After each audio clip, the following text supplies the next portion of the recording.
We're taking a microhistory approach to the issue of veteran suicide in this period from 1914 to post-World War II, just because it's really difficult to do a quantitative study because we don't actually have the records. The statistics aren't there for this period of how many veterans actually died by suicide. And so we've found a lot of these stories in the archives. So taking a microhistory approach allows us to focus on the individual's experience and look at larger, broader historical trends. Our study goes back to 1914. We do archival work from 1914 to 1975. Then we start to do interviews from 1975 until now, and we nest it within institutional policy, program, legislation. And the sad thing is we haven't learned from history, and we say that all the time and it rolls off our tongue. Some things have changed and then other things have stayed the same. We found that there's similar themes. Everyone's experience is individual, of course, and because we're doing those microhistories, these people are examples of some of these kind of broader themes.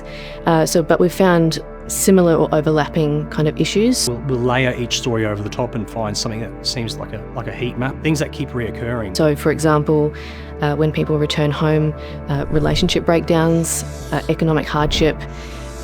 There's things like difficulties with the repatriation department and getting pensions and all that kind of thing. There's the issues of domestic violence and careers that don't sort of go well. And then as that veteran cohort ages, there's even further issues. So when people retire and all of these kind of broader themes that happen in a life course have been sort of important to our understanding of what's happening for these veterans.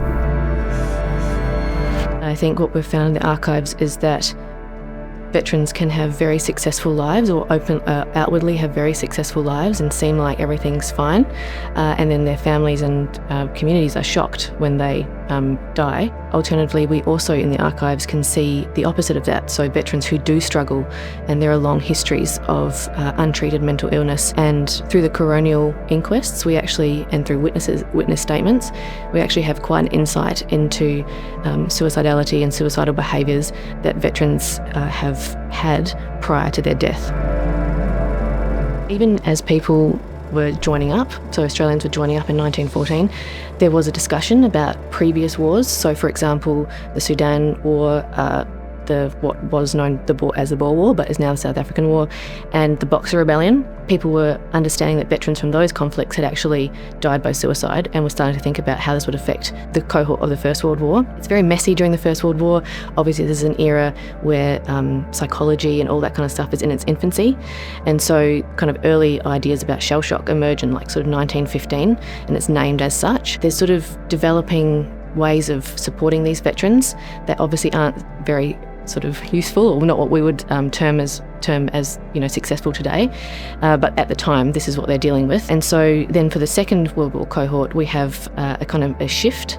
The term combat fatigue is used, but there's also a kind of emphasis in World War II that this is a different war to the First World War, and they should sort of be treated differently, and they've had different experiences. For example, one of the themes that we're coming up with in the veteran suicides is captivity, either of the being POWs of the Japanese or the Germans.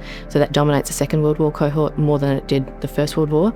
So there are different types of service that are shaping these veterans' experiences. I think it's really important to put the contemporary debate that we're having now back into its long historical context.